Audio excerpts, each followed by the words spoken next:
Thompson, and Mr. Will Brown. Mr. Will Brown. We just want to take this opportunity to say thank you for giving us this forum and this space, and obviously it's no secret why we're here. We're very concerned about what has transpired with our Superintendent William Brown. We didn't come to have a tar and feather ceremony. We just came mainly just for answers. We would never put you all in a compromising position to do anything that you feel uncomfortable doing. But as community members, we just hope and we pray, we beseech you tonight, whatever you do, just do all you can to be upfront and truthful to us. Don't get me wrong, if there's something that we don't know about, we're not so naive, and we're conscious of the fact that things do happen. But we would encourage you, just look at the people as an outward sign of the love and compassion that we have to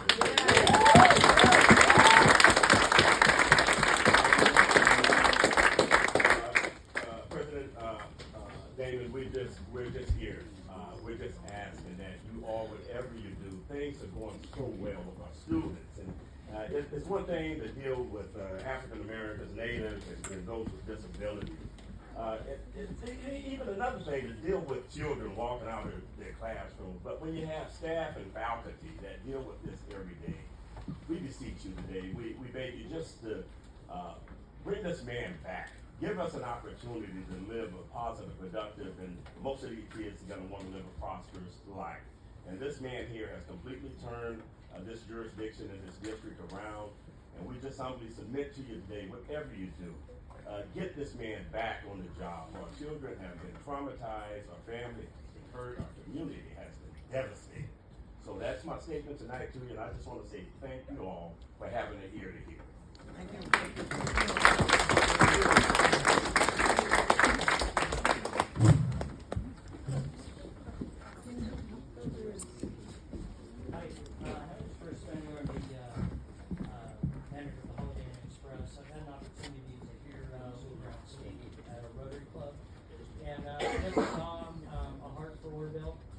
We saw his vision for Oroville in the presentation of the Rotary Club, and we can see that he has a heart for Oroville, that he can see our challenges, but also a lot of opportunities. So we're here to support him, spend time with him. I'm the co-chair of the scholarships for Rotary, also for our youth leadership in Las Vegas High School. So I just wanted to speak on what he had for that. Yeah, class of 98, class of 3. Okay. Right.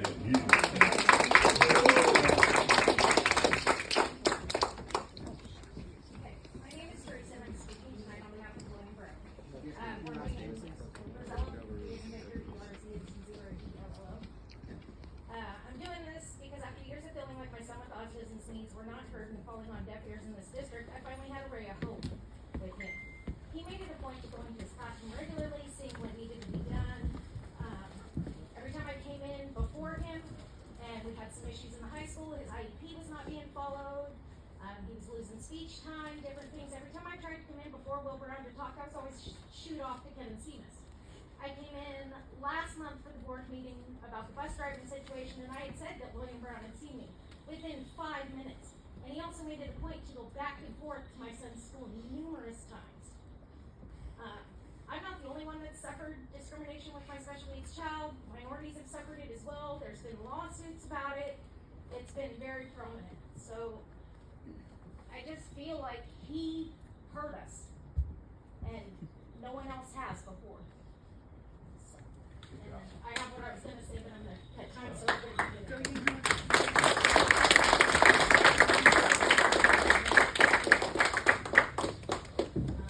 Good evening, members of the board. My name is Nicole Jean. I am a junior at Oroville High School this year.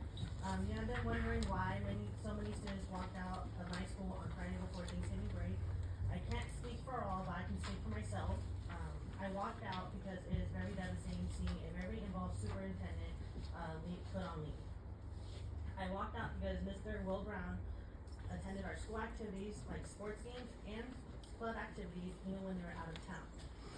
I walked out because I had spoken to Mr. Will Brown during our ASB class about upcoming projects, and he was a very strong supporter of our ideas and was very open-minded. I walked out because I could see Mr. Will Brown was making big changes that would benefit us, changes that would excite us about our future, including impossible changes to the bell schedule so he could give us more electives. I walked out because I witnessed Mr. Will Brown buy a pizza for a group of students who needed interventions to create a safe place for kids to open up. I walked out because Mr. Will Brown is so connected to our students that my friends made him a get well card when he was sick. I walked out because our current admins have not reached a level of connection with their students that Mr. Will Brown achieved, even though they were here with us every day. I walked out because what I believe what is happening to Mr. Will Brown is racially motivated. Sadly, just like what happened to Dr. Wallace, who we met at our Link Crew event before the start of school. I walked out because Mr. Will Brown has done more in 6 months than our previous superintendent who did in 6 years. I walked out because I love Mr. Will Brown for the service he has done for our schools, so I ask you, member of the board, to truly serve us by reinstating Mr. Will Brown. I also have a gift for you. This poster was made by OHS students and signed by OHS students and OHS staff. Thank you for listening.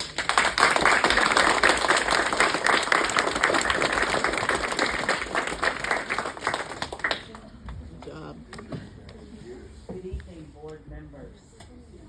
My name is Janet Goodson. I am the president of the NAACP Butte County 1029 branch. We stand here today with Superintendent Will Brown asking for an impartial and just investigation process regarding the recent decision by the Oroville Union High School District Board of Trustees to place him on administrative leave. Superintendent Brown's administrative leave status came as a surprise. The decision sent a shockwave throughout the community. The student bodies in both the Oroville and the Las Plumas High Schools, many students, many teachers, we were confounded. Some even cried when they learned of his suspension status. The affection for Superintendent Brown was displayed in the form of a student walkout, where hundreds of students at Oroville High School walked out of their classrooms on Friday, November 17th. Our interactions with Superintendent Brown have been formative. He has prioritized developing an educational ecosystem comprised of a network of community leaders, parents, and guardians of our students working in unison to undergird, to chart a path for our underachieving youth, thereby increasing their chances of reaching attainable academic goals. During the few community meetings that we have had with Mr. Brown, we found him routinely prepared with constructive recommendations, coupled with a listening ear to suggestions from community leaders and concerned parents as to how, working together, we can continue to invest in our youth and create promising outcomes. Oh yeah, come on.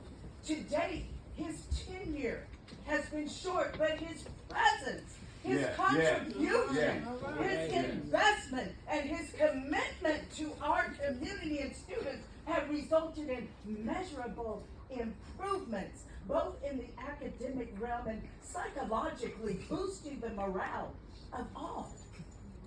This, we believe, has been a great source of motivation and a positive contributor towards creating a winning culture in the school district.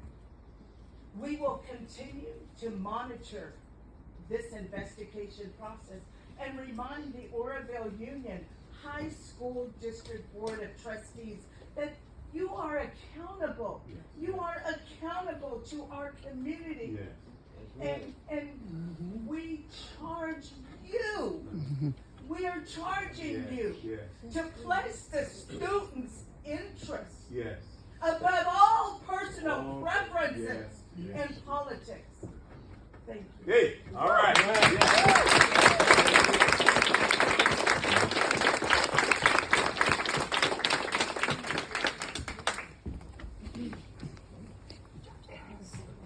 Good evening to the board. I'm Pastor David Goodson, and I'm here just to share briefly.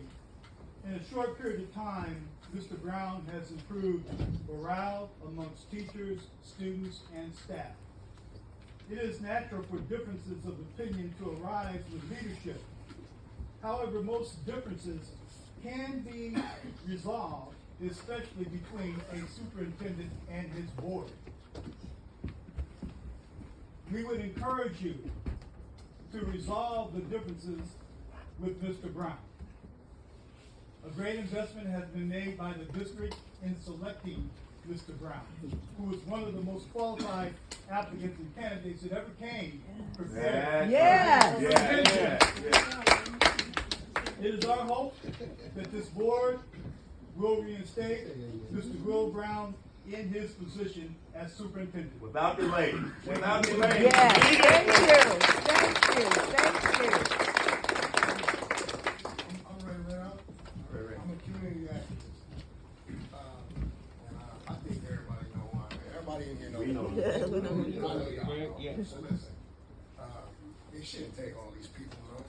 It really shouldn't. I'm here to tell y'all, social media, internet, all that doesn't exist outside of work, okay? And it's starting to go outside of this, and I don't really think y'all really want that. You got kids up here talking about racism. That's serious business. It hasn't been like this. You guys never been up your backs against the wall. We get it. This man won't even pay attention to me. You don't care, man. You're supposed to care. Compassion. Compassion here, man. You don't got compassion. There's no compassion here, man. You don't even care. You know what? I got 1 million followers, man, that care, right? And I promise you, if we don't figure out a way, you won't have a line to call. Nobody will get a call in the school because they're going to try to figure it out. I promise you. And if all these people right here got to keep coming and knocking and begging, I'm going to come back. And it's not going to be, it's not, man. I just want y'all to know. This guy, look how he slouched, man. You guys see this guy right here. His name's Ray. My name's Ray too, man. You should represent that name, man. Smith. I want you to know this is how serious they are, man. These are the people that represent us. Come on, help us. Out, man. Help us. Don't make me come back, y'all. Good job, Ray. I promise y'all.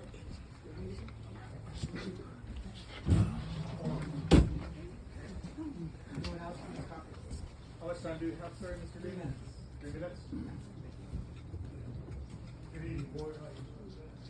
Yeah, I think we all know each other pretty much. I'm Pastor Will. And I'd just like to say, ever since Will was suspended, the outpouring of the students, and that's why I want to remind the board to consider the students that are coming out. Mm-hmm. And that's what all this is about, is the students. That's right. Encouraging them and coming to high school and joining the classes and getting to know the teachers. I saw some traction there moving forward, positive. And I think that's worth continuing. Right now, the kids aren't interested, regardless of what policies we put in place. Come on. But now you can see them coming out and speaking on their behalf within 5 to 6 months. That's amazing. And that's what all of our efforts with in the community, schools, law enforcement, everything is to, keep our kids in school and get them educated. Just prepare them for when they graduate, what they're going to go do in the future. So they're watching. I talked to a bunch of kids. They're watching to see how the board's going to react to this, and that's dictating to them. Are they going to be considered? Are they going to be set up for it? So I would consider. I don't know what happened, but I would reconsider and make an effort for the students. For the students. Look, they're coming out of the woodworks, and I've never seen students this involved in school. I know. And that's amazing for me. Yes. So I just would like to have the board just, consider that in your decision in the process. Yeah. Good job. Okay.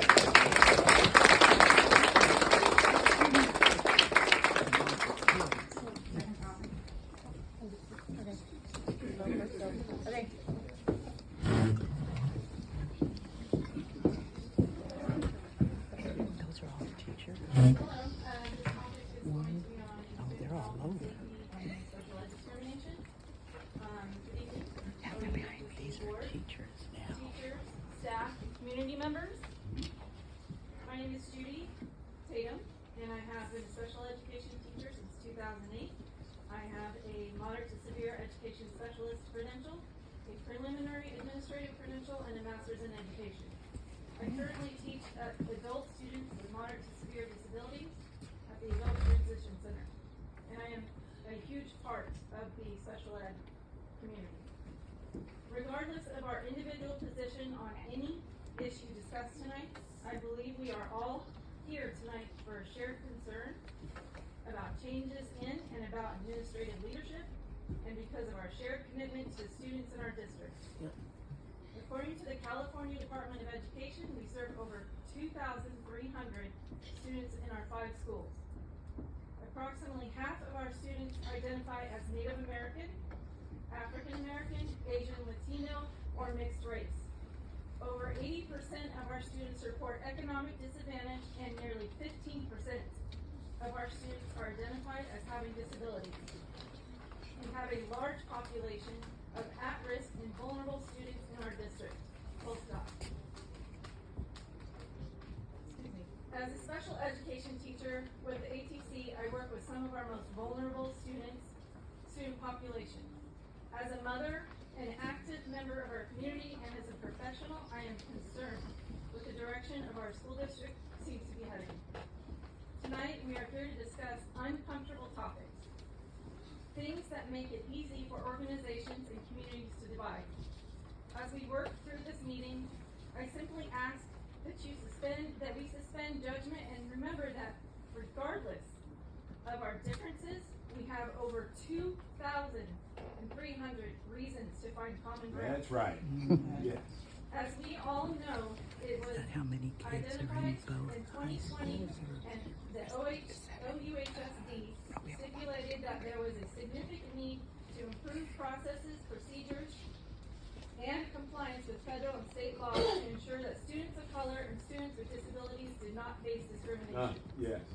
To ensure that they would have equal access to learning that other students have. This is a tall order with limited resources and huge change needed. I believe that as a community of educators and parents, we understand that change does not happen overnight. I believe we all want to work together for the betterment of our students. That's right. Equally, it is hard to stay positive when it seems that there are residual or even completely new ways that bias seems to be impacting our classrooms and students. What me and my colleagues hope to address tonight on behalf of the students, parents, and community members we represent is not conjecture or speculation, but a fear that we are regressing. Many of us believe that the recruitment of a new superintendent and retention of William Brown as a new face of OUHSD was a move in the right direction. A gesture to show that OUHSD leadership acknowledged past problems of discrimination that was rampant in our district and was committed to making meaningful, positive change. Yes, change. A decision to give all students of OUHSD equal opportunity and access to a meaningful education. Yet, not even 6 months into his tenure, and after a number of decisions made to address the needs and concerns of the most vulnerable students in our district, we are faced with the same administration that was placed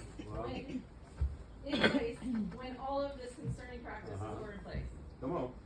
Outside the specific action, it has left many of us demoralized and feeling hopeless and concerned about moving forward.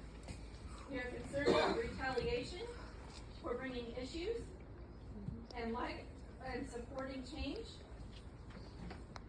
New initiatives in the new administration. We are concerned that our students will not get services and supportive needs, services they need to be successful. Now, the following are just a few examples of discrimination reported to me and from other schools, and I have witnessed and experienced in my own classroom with my students, specifically operational supports, and that have a direct, immediate negative impact to our student safety and lead to discrimination against students with disabilities. School sites, including classrooms that have students with disabilities not having functioning bells or intercoms, What if there was a school emergency or an intruder on campus? How would the staff and students know this information when they can't hear updates? Heating and air conditioning in classrooms and district vehicles not working, resulting in a student having a seizure on multiple occasions. God help us all. Lack of adequate medical supplies, including first aid kits. Staff not having adequate training to support students with disabilities in the vans. Student discipline that results in denial of free and appropriate public education. Receiving special education funds for students that are not eligible for services over several years. Dropping off vulnerable students without required supervision. As well as SPED students not picked up at school dismissal, leaving them unsupervised. An unwillingness from support services to collaborate with SPED teachers and parents in order to meet the unique needs of the disabled population. Work orders to address safety concerns closed without being fixed. Breach of confidentiality of protected individuals. And then my last example is not providing access to curriculum. For example, during COVID-19 pandemic, general education students were provided with Chromebooks and hotspots in March of 2020. After schools closed for in-person instruction. During this time, I had 25 students enrolled at ATC program. After 7 months of waiting, several requests made, we received 15 Chromebooks and 8 hotspots for 25 students, with no support from the IT department. Excuse me. Good job. After 7 months of waiting, we didn't get any support from the IT department in helping our students and families gain access to the curriculum. When we did request Chromebooks and hotspots for our students to be able to access their education during school closures, we were asked, why do your students need Chromebooks and hotspots? Our answer is because we believe in our OUHSD core values, providing equitable educational opportunities to every student. Thank you. Good job. Yeah.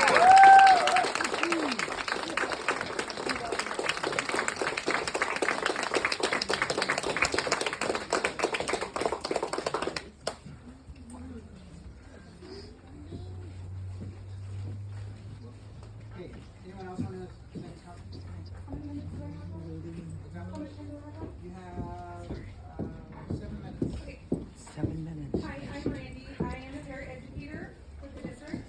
I'm here specifically to talk about special education students in our district, specifically the severely disabled. According to the Oroville Union High School District Board policies labeled core beliefs, it is stated that every student should have access to service and support to enhance their learning experience. I'm sure that this is a belief that is shared amongst community members, parents, staff, and board members alike. Unfortunately, this is not the experience our students have had. On page 7 of the Special Transportation Service Handbook located in the OUHSD website, under the section labeled School Bus and Van Equipment, it states, all school buses and vans are equipped with two-way radios, video recording, and global positioning services. The district vehicles allocated to our program currently do not have any two-way radios or video recording. We have no direct way to get a hold of transportation office in an emergency situation other than our personal cell phones. There has been multiple occasions where our students and staff have been placed in unsafe situations while riding in district vehicles. During the 22-23 school year, I personally wrote up work orders on a van that constantly had a check engine light on. The light was always cleared and deemed drivable by the following day. Within the same time frame, while driving this district van with students, I attempted to make an unprotected left-hand turn from Olive Highway onto Canyon Drive. The van began shaking and lost all acceleration. The van coasted through the turn while oncoming traffic was coming down the hill. Due to having no radio and no previous support from the transportation services, I pulled over, and after turning the vehicle off and back on, I decided to turn around and take the safest route back to class. In February of the 22-23 school year, the temperatures outside were approaching the 30s, and the heat inside of the wheelchair van designated to our program wasn't working properly. We submitted at least 3 work orders prior to this day. We were repeatedly told the problem had been fixed, with no additional information. However, when one of our staff asked if we could take another wheelchair van to take our students to work, the staff member was told by transportation lead If the wheelchair van was needed for a route, they didn't know what to tell us and to just put a blanket on the student. A lot of people with special needs are not able to regulate their own body temperatures. It is not safe for them to be in environments that are not properly temperature controlled. Additionally, this student's work site required him to be in a vehicle for a majority of the 2-hour vocational training. 5 students lost over 40 minutes of their vocational training while waiting for answers on whether or not our students would be accommodated. Our students' education is 70% in the community, where we provide them with vocational training and community-based curriculum. Additionally, all of our students have individualized education plans. These are legal documents that we as a district must follow. All of our students have at least 2 hours of vocational training written into their IEPs. When we have vans that aren't functioning properly, we are unable to provide adequate services agreed upon to not just one, but multiple students. Over the years, these concerns have been brought to different administrators as well as the department head of transportation many times. The solution transportation has suggested is that our program must purchase our own vans. If our program brings in special education funds to the transportation department and we are a district program, why are we unable to use any other vans other than the ones brought from BCOE back in 2016? During the short time that Mr. Brown has been with OUHSD, we have taken these concerns directly to him. He has been readily available and actively trying to help solve these issues. I think the board made a great decision by selecting William Brown as our superintendent, and I know that without him, all of our progress towards a collaborative and safe learning environment will revert to the ways things work. Thank you very much. Good job.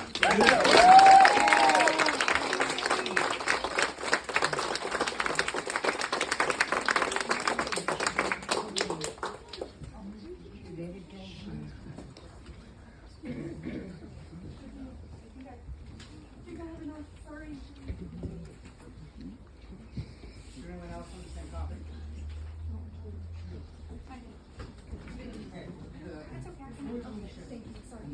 Third topic?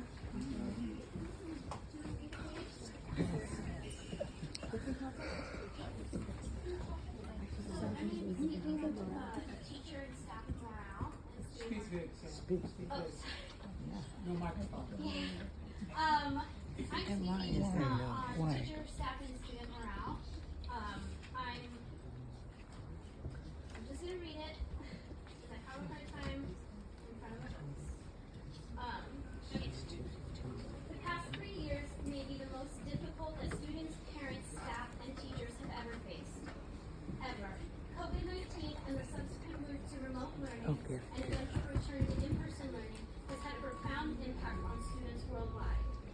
But students, teachers, families, and families served by OUHSD have had more trauma. Come on. This is a very hard thing to read because my heart is broken.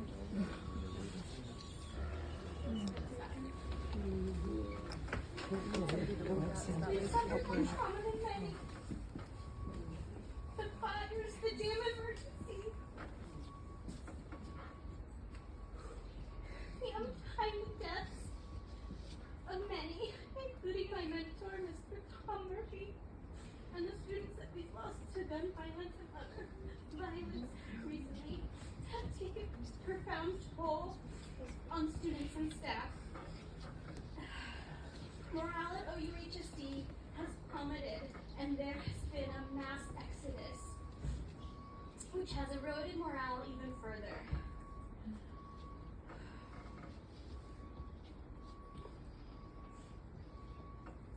Some had lost hope that morale could be restored. But the board did an amazing thing. You hired Mr. Brown, and in very short order, impressive changes have happened in our school and in our entire community. Mr. Brown told everyone who would listen that Oroville should be the jewel of Butte County. I know this. I know you know this because you've known me since I was very little. I've always believed in this community, and it was important to me when I got my education that I come back and I serve my community as it had served me. Yeah, Samantha, yeah. With our lake and our river, we should be a desirable place to live.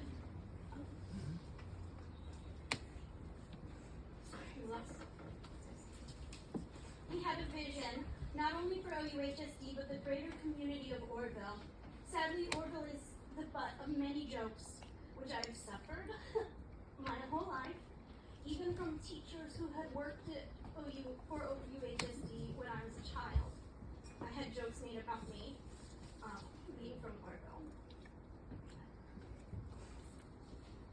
And though they were untrue jokes, they were also pervasive, and even residents who love this town have felt hamstrung to do anything about the unfair perception. Mr. Brown's vision for change was contagious. People began to believe Oroville could be that jewel. Since June, there has been a notable shift in morale of staff and students and the entire community. For the first time in a long time, it felt like we were moving forward towards something rather than running away from something. We have Mr. Brown to thank for that, and also the board who selected him from many other candidates. Thank you. Thank you. After he was selected as the overwhelming #1 choice of both the board and the advisory panel who interviewed candidates, Mr. Brown stated, "I want to connect and engage with as many members of the community as possible, Yes. staff, students, parents, community, etc. I want a clear understanding of their hopes and expectations of the schools and the district. My hope and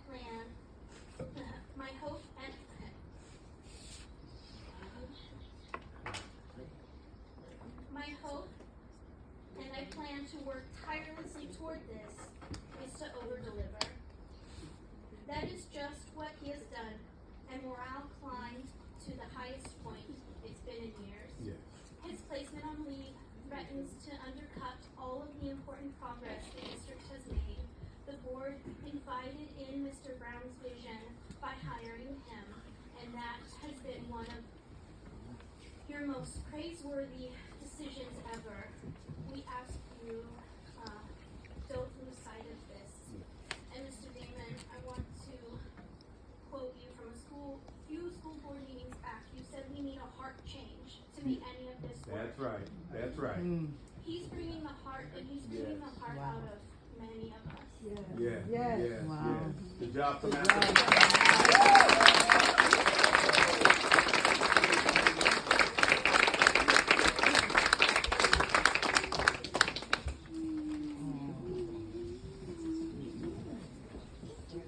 Good evening, board members. My name is Diana Castillo. I'm on year 19 at Oroville High School. As a teacher leader of the Oroville Union High School campus, who is highly involved in the success of my students and our staff, I want to discuss morale in the district. As you know, I had the privilege of serving in the advisory panel that interviewed candidates for the superintendent position last May. It was an honor, and I will always be grateful to the board for letting me have that experience. A few months prior to interviews, I remember speaking to Mr. Seahorn and with tears in my eyes, saying how I had dreaded coming to work, and I was encouraged when he reassured me, "Diana, you're going to look forward to coming to work again. There are going to be changes."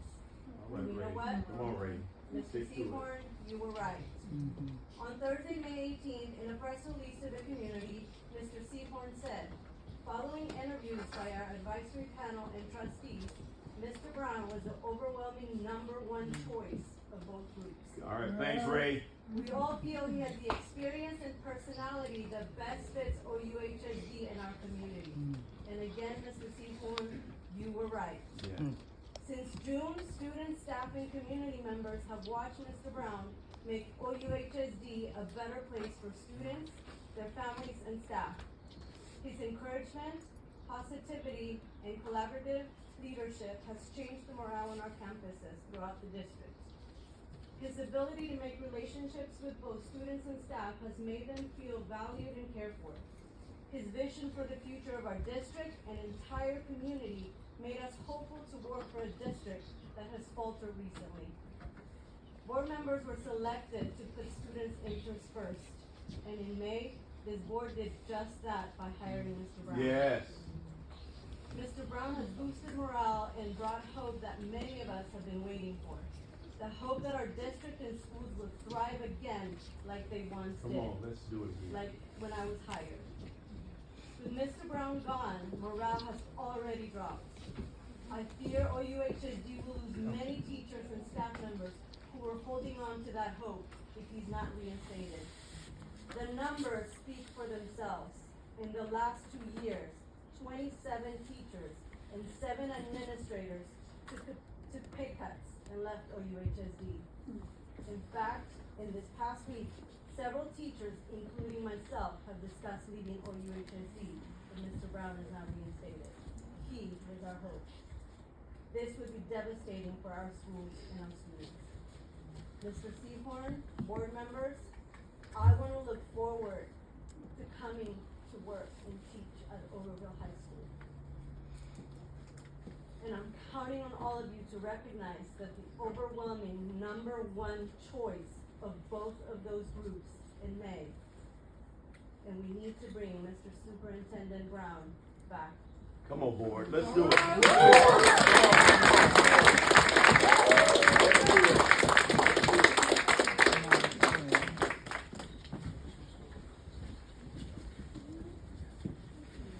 Alicia Weatherberg, a 16-year veteran teacher in the district. I've been here for greatness, multiple traumatic events, lots of change, good and bad. It is now more than ever that I'm deeply concerned for the future of OUHSD and ultimately the community we serve. We are in a crisis of great magnitude. We already struggle to recruit and retain high-quality staff in all areas. We have students leaving our district, opportunities elsewhere, and now we are making headlines again. Our reputation and credibility is on the line. Sadly, I remember this was a place everyone wanted to work. The hidden gem I knew I would retire from. I look forward every day to go to work because I have to work here. Yes, yes. Now our turnover rate is unprecedented. The talent lost over the last few years is crushing, and unfortunately it looks like it is about to get worse. Over the last 2 years alone, we've hired 27 teachers. I've heard it's actually maybe 31, many who are new to teaching, and no offense to our new hires, but they need guidance and support. That needed mentorship is hard to get when so many who would have provided that backbone have left. Exacerbating that is the fact that nearly every administrator is also new to us, and many of them too have very little time under their belts. Again, no offense, it is just the nature of our desperate situation. The rest of us are holding on, the weight is heavy, the light is dwindling, and uncertainty is taking its toll. Honestly, I've never heard so many staff members recently telling me they were polishing up their resumes because they either feel frustrated, helpless, outraged, or, I quote, just don't want to go down on the sinking ship. For the first time ever, I too have considered what my future options might be. It's literally breaking my heart. I feel personally afflicted, yes, but worse, it's the fact when the low morale and high turnover and inexperience hurts our students and families. It creates even more barriers to access to quality education and the resources that we are obligated to provide. The stability of the community as a whole relies on us. It is our duty. I do believe that we can build that city of gold that Mr. Brown speaks of. We can do it, yes. But we have to act quickly and keep at it. It won't be built in a day or even a year, but it is possible. Yes. There's team effort, innovation, and buy-in. This recent fiasco has marred the hope and vision of so many students, staff, and families that were hanging on. We still believe that vision is possible, but it will take the right leadership from the top. We have seen it. I beg you to be parts of our classrooms, to build relationships with our kids, to listen and work with your staff. Let's inspire one another to be the best we possibly can That's be, right. providing extraordinary opportunities to our students and build the base of Oroville, our youth. Give us hope and a leader we can follow. Please don't let it fall apart. There's so much at stake and so much to gain. Together we can do great things. We are the OUHSD family. Woo! Yeah! Don't leave them behind, boys. Just do the right thing. One more speaker, someone like this. TJ. Good evening. My name's TJ. I'm like I would call her a teacher. Yeah. I was fortunate. I had parents that could watch over me as a student. I had parents with money that were able to put me in private school to get me ahead of the curve so I could attend OHU or Oroville High School. Very fortunate. And when I got to Oroville High School, it was tough. Talk about differences. We had a plethora of differences that weren't addressed. 5 stabbings my freshman year. Laotians, moms, Mians, gays, straights. None of that was addressed back then. The heavy load that you have for change is amazing. We recognize it. You're doing a great job. Change is difficult, but morale. When you see morale at this level, the only reason I'm here is because I watched on Channel 5 News the retraction because of misinformation about Oroville PD and a correlation of an investigation of a superintendent of my school district in the mouth of the city's police chief. To have my cup of coffee looking good. My family has a hard time visiting me here in Oroville because of the identity Oroville has. My pride is far better than ever seeing that on the local news. It's time. Get out in front of the news. You guys have a heavy weight on your shoulders. Put the image for up front. Get it out there. Whatever is going on in the district, you guys are the voice. I know it's a heavy load because you're not being paid to do it. So all I can say is fix this. Let's fix this. You've got our support. I don't know what the investigation is. I hope it's steadfast. I hope the result is bringing them back. The police is not doing it. But I'm ready to see positive. I know you guys can. And thanks for your donation to Thank you. Thank you.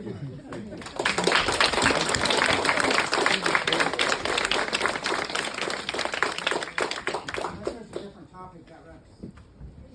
Different topic? Oh, good. Oh, keep it moving.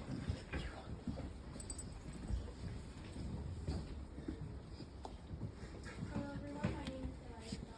My name is Lily. We are 2 members of the Oroville High School Dance Club, and we would like to say thank you to the board for hosting this meeting.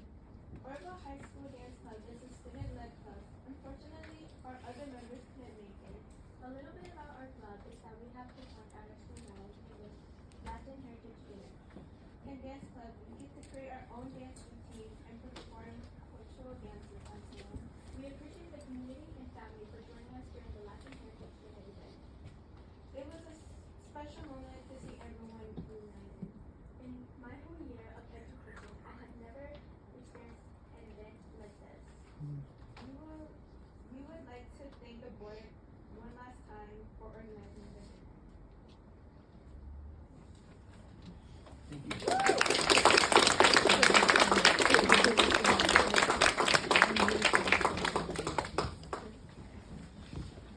Okay, on behalf of the board, we thank everyone for their input. That wraps up the non-agenda items. The board will now be going into closed session. Thank you, board. Come on, let's do it.